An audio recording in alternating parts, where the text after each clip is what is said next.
Our podcast drops every Monday. Don't miss it. Tap in with the community on our Discord server, Hood Central. Link at the description. And for exclusive, unfiltered, hot content you won't find on YouTube, follow us on Patreon. Let's get it. What up, though? And welcome to the Hood Report, the spot where culture meets competition. Hey, and you know the motherfucking rest. Joining me tonight for some football talk is Tweety, Martin, and Q. We're going to kick it off. We're going to talk a little bit about the CFP that just finished up yesterday. College football season is gone. It's gone, dog. So we're going to talk about that. We're going to give a little insight on what we saw, what were some of the key moments in the game. We're going to talk through all of that. And then we're going to transition over to, we just had a weekend of some high-level fucking football. Well, in most cases. Unless you're a motherfucking 49er fan, that shit wasn't high level. But we're going to talk a little bit about the divisional playoff round, and then we're going to look forward to the big games coming up this weekend.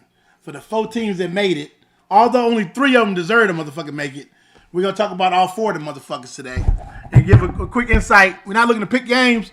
We're going to just talk about the games and give our insight. And there's probably going to be one of us motherfuckers that can't help ourselves, but we'll deal with it. You know who that is. Let's go. It's only, hey, we all know what's going on with that. So with that, we're going to start it off and talk about this college game. Great college game yesterday. Much closer than what people thought it was going to be. Both teams played hard. Both teams played tough. And both teams actually had a chance to win the motherfucking game. But only one team can prevail, and it's the 16-0. First time in 100 years that somebody won 16-0, and it's the Indiana Hoosiers. Those Hoopers. The Hoopers in Indiana actually pulled it off. And it was Fernando Mendoza with a 3-pointer at the buzzer that won it. But real talk, congratulations to Indiana. Now we're going to dive into the game and talk about some of the key points and some of the key things that we saw that made the difference in the game. And we invite our audience, those of you that are jumping on, to chime in and give us your thoughts. What did you see in the game? What did you think? Did Miami actually have a chance to win at the end? Do you think it was Indiana just being superior, or Miami having a letdown and not taking care or taking advantage of moments that happened in the game where they could have won? So we wanted to hear your thoughts, bring you guys into the discussion so that we have a holistic view of things, and then we'll take it from there. So with that, let's start it off. Mark, why don't you go ahead and kick it off? What do you think about the championship game? Indiana pulling it out 16-0. Big Ten again, baby. Big Ten again. Big Ten, baby. Big Ten running this shit. Big Ten is running this shit. But after this game, hey, very good game. I mean, very played well game. Indiana, they did it all year long. All 3 phases of the game, offense, defense, and motherfucking special teams. That goddamn block punt, that was a big fucking block punt. Miami had all the momentum, and they got that fucking block punt, and then they took that momentum away and shit. But Indiana did it all year long. Mendoza played a pretty decent game, but Miami actually was right there, and Miami had their fucking shot. To me, Miami fucked up. They didn't get I would have Tony the ball more and Fletcher. Tony and Fletcher had some big games, and they waited too fucking long. The whole first half, they were like way too conservative. They was playing like they didn't trust the bank. That's what they was playing. But in the second half, they started to open up a little bit, try to get the ball to Tony, and that defense played good too. Miami's defense played very well. They slowed down Indiana, but in the end, hey, that boy Mendoza, hey, that run he had, that was a good ass run. That was some champ shit. That was a champion fucking run. So hey, give props to Indiana. They did it all year long, all 3 phases. But that block punt, to me, that was the biggest play of the game to me. That block punt for a touchdown. Shit, they ran right into him. I don't know what the hell you going. Hold on, real quick note. We got some chump shit to talk about. That was champ shit. Some chump shit because we got Javonte Williams here says that Ohio State is still better. Ohio State who? Ohio State who? What are you talking about? Ohio State. When did they play? Wait. Ohio State took belt to ass. Didn't they? I mean, ain't they still serving that whooping that Michael Irvin gave? Yeah. Hey, still. Get the hell out of here. Hey, it's still stinging. Fuck Ohio State. That's how we do on this podcast, baby. Anyway, go ahead, Tweety. Man, that block punt. You run right into him. You're gonna go right. You're gonna go all the way right, and where the man is coming from, and he just gonna block it. All of them do that now. I don't know why they started doing that. Where the punters run up into the line and then kick the motherfucker. I don't know why they do that. I don't understand that. That's an Australian kicking shit. That's some bullshit. Yeah, I don't understand that at all. That some bullshit. We're in America, right? But anyway, did y'all see my quarterback last night? He didn't play well. He played good.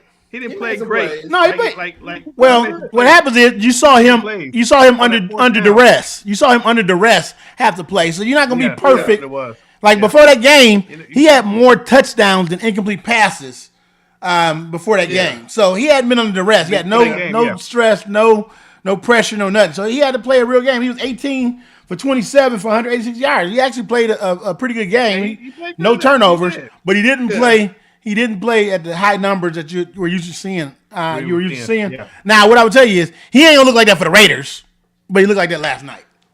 Yeah, he will. Hey, I'm gonna call him Josh Jr. That's gonna be Josh Jr. You know what I mean? Oh, get the fuck out of here. You see that run he made? Did you see the run he made? I'm just that was a It was a great run. It was a really good run. And that's a Josh Allen type run that he made. Just to let you know, just to tell y'all that was. That was all right. So, and then the back shoulder plays on the fourth downs. He was throwing over there on the sideline to the right. Hey, that was butter. That was butter, baby. Different from his current situation, he ain't got no offensive line when he go to that next stop. That next stop ain't got no offensive line. We gonna get one. We get the offensive line. Oh my God, we gonna do this. We gonna do that. Get the fuck out of here. Offensive line. But that's why the Raiders shouldn't get him. But go ahead. The Raiders shouldn't get him because he don't do that. They're going to set him up to fail. They're going to set him up to fail. We ain't failing. Tom was there, Mark was there, and John was there at the game last night. They know that they need the line for this boy to be. They're going to set him up to fail. If I was Mendoza, I would have fucked that game off to keep going to the Raiders. I would have looked bad on purpose and shit. Hey, we got this. We got this. We got this. Hey, but that boy Tony for Miami, that boy right there. Malachi! Hey, Malachi, 18 years old, teenager. He just turned doing 18. that doing that in the championship game. Yeah. That boy is special. That boy gonna be special. But they waited too late. They waited too late to start getting him the ball. Second half, they started forcing the ball. Yeah. But first half, they didn't do that. First half, they was bullshitting. They were very double teaming them too. Well, the thing is that you can do double team all you want to, but all you gotta do is motion the motherfucker, put him in the backfield, put him in the slide, that kind of shit. That double team shit is overrated. That's some bullshit. Yeah. If you want to get motherfucker the ball, you get the ball. That's what it was. But they were doing some dirty shots on my quarterback last night. Did y'all see them dirty shots they were doing to him? It looked like just hitting the ball under the chin and shit like that. No, it looked like football to me. Hey, the championship that game. wasn't no damn football. Come on now. Come on now. The championship game. Y'all stop that. Stop that. There was some cheap shots. This is football. Come on, quit playing. Come on, that cheap shots. Come on. Hey, we're talking football. You want to talk tiddlywinks and shit? Now. That's the other podcast, motherfucker. This ain't that podcast you do on Wednesdays. That ain't this podcast, motherfucker. No, this ain't flag. This is tackle. It's tackle football. He took some hits. All right, we got another comment from Javante here. He said they beat Michigan easy. But who we talking about again? This year they did. Who we talking about again? Did they win? Did they win something this year? No, they ain't win shit. They got their ass whooped. I thought so. They didn't win the Big Ten. Yes. Didn't win the Big Ten. Didn't win the championship.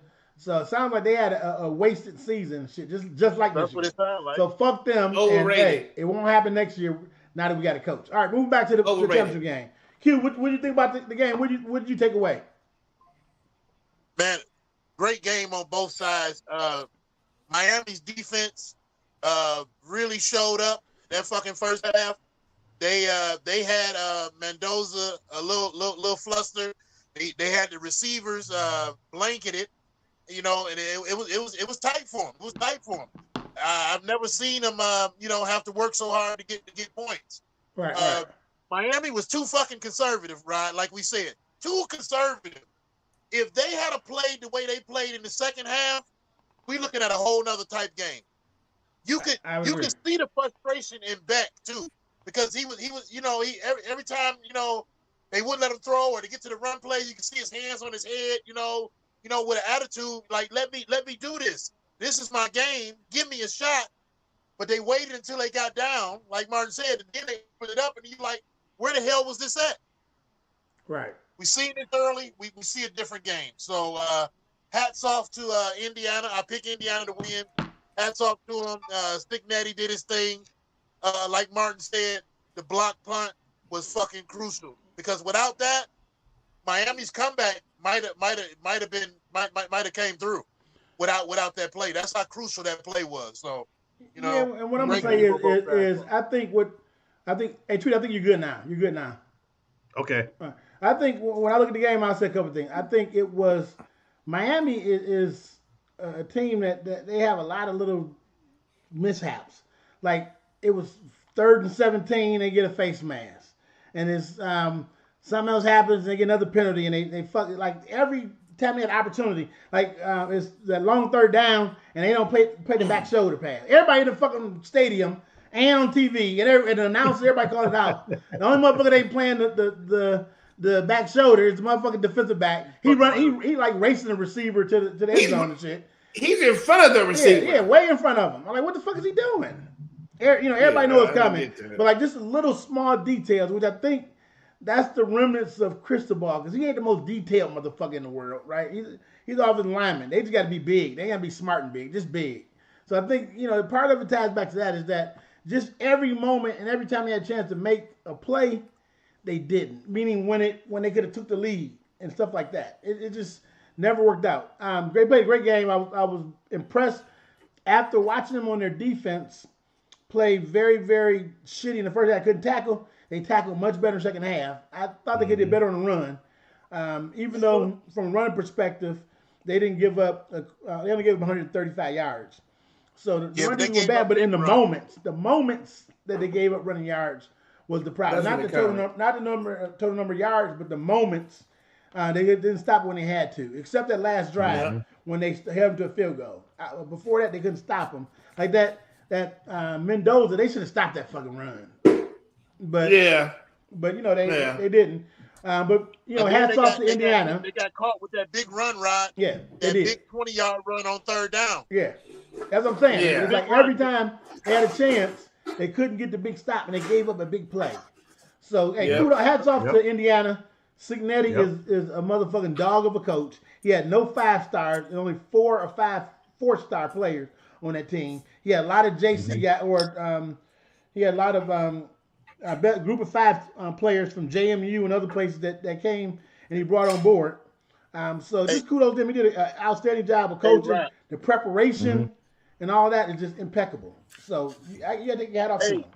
Yes. Go ahead, Mark. Well, I was gonna say just one thing for the Raiders. If the Raiders is smart and pay some fucking money, and get the QB and the coach. Fuck it. Yeah. This boy done proved that. That's what I said. He got Indiana. He said he ain't coming. Indiana. He said he ain't coming. He ain't coming. Went to Indiana and went and got a college championship, football championship in his 2nd fucking year. No, he doing something right. He doing something right. No, he stay where he at. He stay where he at. He gets a championship next year. He said he's not an NFL coach. He said he's a college coach. That's what he said the other day. All college. Well, that's until they come in and give him a bigger deal than what John Harbaugh had. Then he probably changed his mind. Yeah, you ain't lying. That'll definitely change your mind. All right, I see the interesting fact that Indiana. Do you know that 47 of their players are between 22 and 25 years old? 25, yeah, I saw that. Yeah, that's some old motherfuckers. They grown. They like grown ass men. Grown. Like NFL guys already. It could be they got grown ass men playing against the kids and shit over in Miami. Malachi and 18, 17, 18 and shit. Right. They those grown motherfuckers supposed to be like the 3rd year of the league. After the game, they were drinking beers and shit in the locker room. So So that's what it is. Signetti get these little grown ass motherfuckers, grown ass men and shit playing against a bunch of boys. Hey, the shit worked. Fuck it. So a couple quick questions coming out of the game. His first one is, based on what you saw yesterday and based on what you've seen over the course of his career, is Carson Beck NFL material? Will he make it in the NFL? I don't think so. Oh, yeah, I don't think so. He ain't gonna make it in the league? You say no. I don't think he'll make it in the league. I don't Why think he'll not? make it in the league because I'm gonna tell you something. Even on that last fucking throw, if he put the motherfucker out there, they score a fucking touchdown. Yeah. Mm-hmm. But he Even threw with the the double coverage. Even with the He double threw it. coverage, because he was way past the first guy, so he really wasn't double covered. He threw it He short. should throw it to the He would've- byline. and he would have been beyond the he'd been beyond the safety. He's already beyond the safety. If he He threw was it out beyond the there, safety. that would have been a Yeah, he touchdown. would have threw it to the pylon. Yeah. That would have been a touchdown. So That's not only you throw it in double coverage, and that was the only place on the field. They showed that was the only place on the field was double coverage. You do not only throw it double coverage, and you underthrow him too. Come on, no, he ain't ready. He Gonna go to the league, but he gonna be like a 6-7 rounder, and he gonna be a career backup in the NFL. They gonna give him a shot. They gonna give him a shot. Well, I'm not saying he won't get a shot. Do he deserve a shot? Hell no. I don't think so. Hell no. Fuck He him. he deserve a shot. Come on now, he can I don't deserve a think shot. so. I don't in the think league. so. He might not. I He tell gonna you get what, drafted. guys, we've seen shittier quarterbacks than him drafted. So he's definitely gonna get his shot. Hey, and that's why teams like in the 4th round. that's why teams like New Orleans and the Raiders and all the most cellar dweller motherfuckers exist because they be drafting the motherfuckers. So that's what I gotta say about that. And the Lions used to draft the motherfuckers too. That's why they was there. So they stopped and they propelled themselves. So yeah, somebody might draft the motherfuckers, but like that don't mean it's the right thing to do. It's stupid as fuck. All right, last 2 questions He can be developed. is what we saw from Mendoza in college. How much of that do you think he transfers to the pros? Is he gonna be just a regular quarterback, a good quarterback, average quarterback, or does he have the potential you think to be a great quarterback at the next level? Does he have the skills to be a great quarterback? I'll let Tweety answer, but I got something to say. But go ahead, Tweety. I know my answer is. He gonna be a great quarterback. He gotta take the.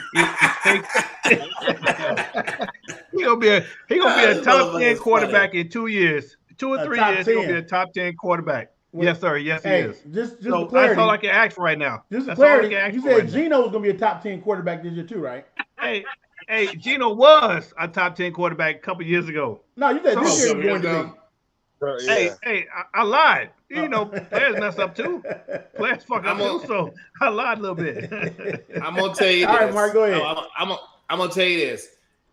If he goes to the Raiders and he don't have nothing around him, he ain't gonna succeed. He gotta have. I mean, I think he's a good player. I think he's a good quarterback, but I do think that he needs stuff around him. He ain't just gonna go in there. I mean, he ain't no player like you saw Josh Allen earlier. You saw Josh Allen. He ain't no player like Josh Allen where he can make other motherfuckers look good and this and that. He need other players, and he gonna need an offensive line around him too. If he don't have that, he gonna be in trouble. Well, everybody need the offensive line, so he'll be all right. Some need it, but some need it a lot more than others. I'm just some need a lot more than others. I think he needs a lot of support around him to be good. And what I'm gonna say is this: if you put him in, like Tim Martin's point, I agree with that. If he has a good supporting cast, I think he can be the orchestrator of it.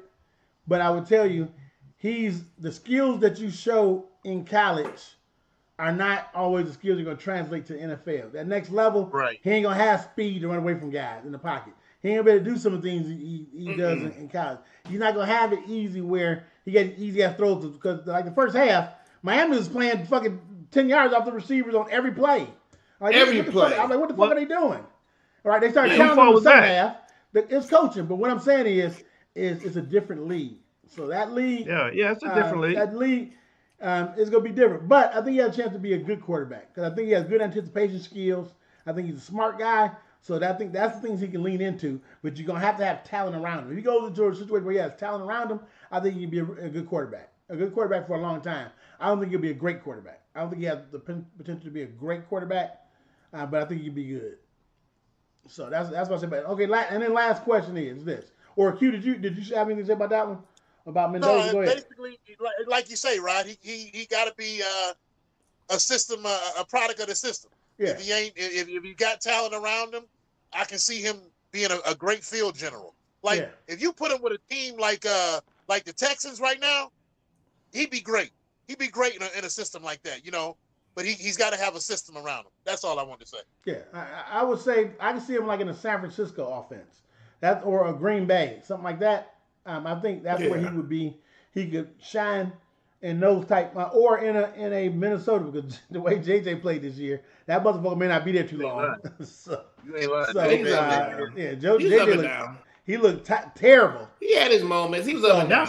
I think JJ was a good quarterback. I think one of those guys, McVay, he would be good with McVay. I think in those type of situations, he would be good in one of those ones that really focus on the quarterback and focus on offense. I think that would work great for him. So, last question is this. Is Indiana the greatest team of all time, or the greatest story of all time? Indiana won the championship. Greatest story? Yes. I think they rank up there, but I'm not gonna say the greatest. But I mean, it's kind of hard to say for the greatest story. You can't take it from them. I mean, because go ahead. I'm gonna lie because I laughed when I don't know if y'all remember the year. I think Tweety mentioned Indiana for winning the Big Ten and doing something about Indiana. We I laughed. I said, ain't no fucking way.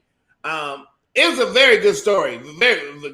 It is one of the greatest stories though, because who in the hell would have thought Indiana in football that won in the fucking national championship? Nobody. Right. Hey, it's a great story.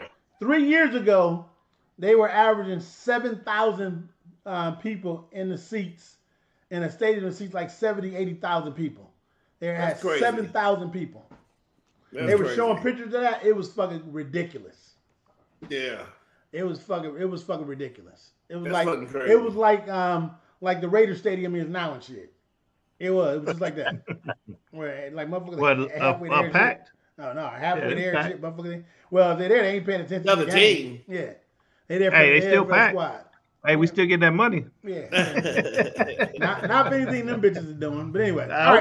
We still get money. Hey, now it's time to grow this shit up a little bit. We're gonna go back and we're gonna pull it back to the weekend that was the last one, where we had some hot and heavy and motherfuckers banging NFL action.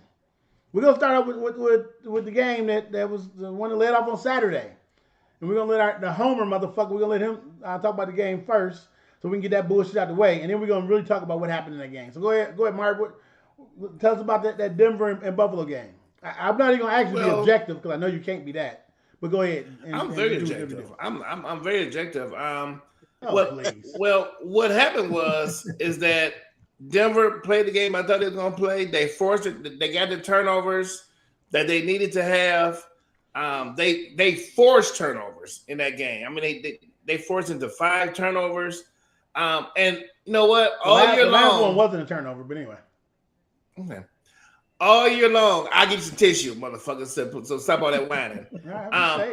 All year long, I've been hearing about Bo Nix, about what Bo Nix can't do, and everybody on this podcast, but me, said Bo Nix is a quarterback, and everybody on here been telling me how bad Bo Nix is, and he can't do this, he can't do that. Well, goddamn it, Bo Nix outplays Superman. Period. And anybody got anything to say about that? Come talk to me. It's the system we were talking about last segment. What's that? It was that system. Oh, no. All y'all talking about Bo Nix he ain't good.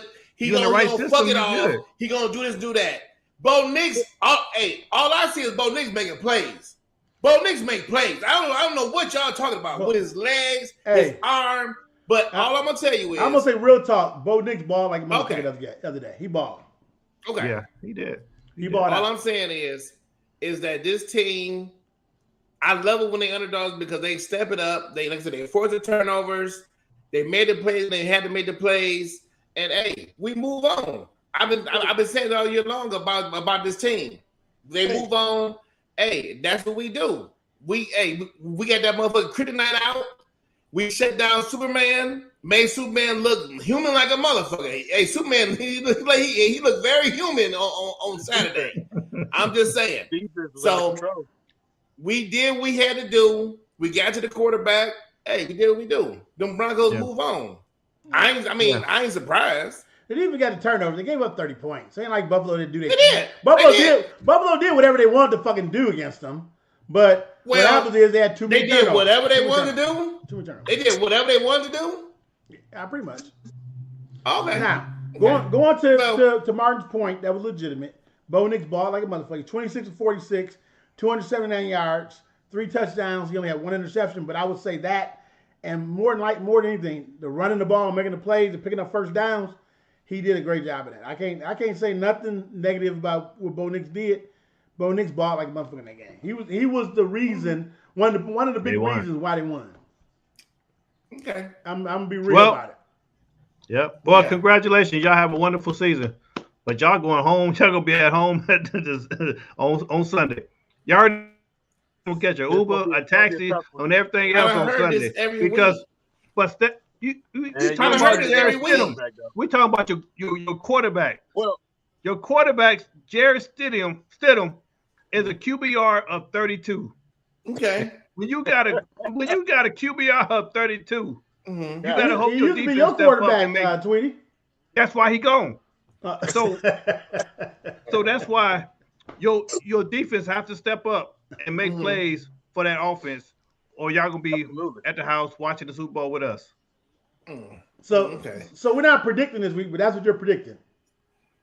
All day. You said if they don't make plays and they gonna be home watch, are they gonna make plays or they not gonna make plays? Are they gonna be home or what? I'm gonna run with this for a minute. Go ahead. Well, they not gonna make plays. Their quarterback cannot throw the ball unless Sean Payton mysteriously make him a goddamn John Elway or something. He can't throw the ball. Okay. No, Stidham cannot throw the ball. Okay. Why you think he'll back up? All right. Well, what I'm gonna say, looking back at the game, I think very disappointing performance by Josh Allen. I think he to his point, he did let his team down. I think Cook came up big, run the ball, but had a big turnover. That was a game changing, was a huge game changing play that didn't come at the right time. And then I think I'll tell you the two big moments that I can think of outside of the refs cheating them and shit was the Josh Allen fumble at halftime. That was just like, Josh, what the fuck are you doing? And look, why didn't they just down the ball anyways? I gotta put that back to the coach too. McDermott, like, why the fuck are you out there with no timeout, 16 seconds left? Why make him down the ball? Why is he running around anyway? That's stupid as fuck. Because you ain't got no timeouts to be able to stop the clock anyway. Right? So that was dumb as fuck. Right off the top. So that was the one play. And then the Cook, that fumble when they were driving, those are two big plays. Yeah. The turnovers. You can't turn over the ball. You can't turn the ball over. In playoff football. In no playoffs. In playoff football, you can't turn the ball over like that and expect to win. They turned the ball over, so they lost. With the refs helping them out, they won. 5 turnovers. No, 5 turnovers they lost. But I know my cousin say nobody had Denver, but this week I had rolled with them because I seen this coming. I seen the Denver defense was going to be a mother, and they did. Yes, Rod, the Bills were able to move the ball on them and do things, but those turnovers is what were the difference in the game. You know, the one before the half was humongous, and then like you say, the other drive that we just you can't have that. And then on top of it, you got Cook, you got the 2 best players on the team. You know, at the worst times fucking up. You know, it was just too much to overcome. Well, then you had a pass interference, the motherfucking refs didn't call. You had motherfucking fumble catch, they call it an interception. Like, they stacked that was questionable. I will. Well, it was a bunch of whole shit going on out there. I don't want to. I'm here to call it out. It was some bullshit. Hey, America. I don't want y'all to come to the Hoop Report and we got motherfuckers whining and crying and shit. That's what's going on right now. Fuck all this whining and crying because it was missed calls on both sides. Buffalo lost his fucking game. Yeah, Buffalo lost his fucking game because they turned because Denver Broncos forced 5 turnovers. Okay. That's why they lost the fucking game. All this whining about the referees and all this shit. Stop all that whining shit. All right, now we're gonna transition over because we're talking about turning over and we're talking about a game. We're gonna go from a good game to no game to the motherfuckers that had the worst performance in the playoffs. Fucking period. Them punk ass San Francisco 49ers. Kenny, I'm talking to you. Them old punk ass 49ers, they didn't even show up. I mean, for Shanahan to come on the field and for them to be throwing around all this genius tack like they always do, that motherfucker did not look like a genius on Saturday afternoon or evening. He looked anything but a genius. Because they came out with this, they got the ass whooped 2 weeks before that. They came out with the same game plan and got the ass whooped even worse the second time around. So, I would just say that about that game. I was totally disappointed and actually I thought it was the most pitiful display I've seen in the playoffs in a long time was the way them bitches came out with no heart, no guts, and no game plan, and got the ass whooped. 41-6 is a fucking embarrassment for a team like San Francisco. Yeah, that was you guys trash. feel free. Go ahead, Q. No, it was a trash performance, like you say. Shanahan, offensive guru. You got to do better. Need his than that. motherfucking you ass know what kicked. you're dealing with. You know what you're coming in there with. You got to have a better game plan than that. Yeah. Like we discussed earlier. Where the fuck was the screen passes? You know what I'm saying? Yep. You got all this rush coming to you. Where's that at? Little stuff they could have did. I'm not saying it would have won them the game, but they damn sure could have been in the fucking game. You got to make it more competitive. Like, the thing is, before you talk about winning, you got to talk about just staying in the game to give you have a chance. From the minute they kick the motherfucker off, they ain't have a chance. Right. Look, first play of the game, 99-yard run back. That one play was more points than they scored the whole fucking game. So all they could just did that and could have walked off the field and fucking the San Francisco would have caught up with them. It's fucking ridiculous. It's fucking ridiculous for a genius. So all right, Martin or tweet what y'all got.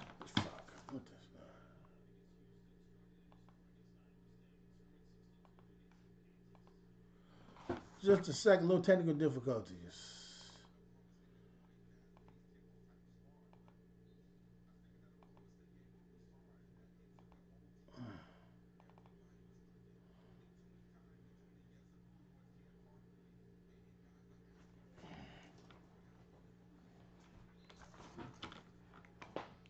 One second, America. Working through some technical difficulties here.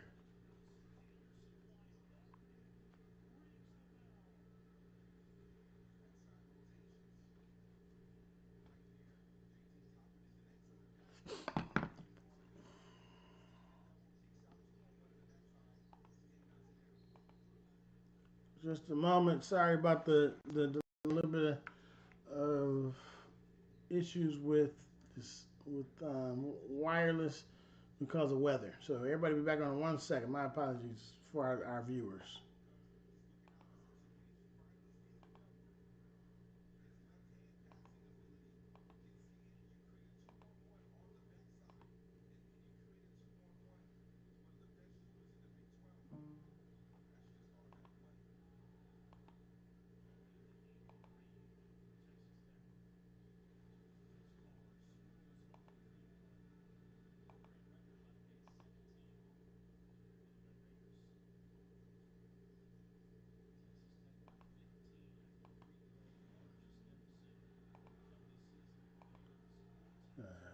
This is not going good. Let's see.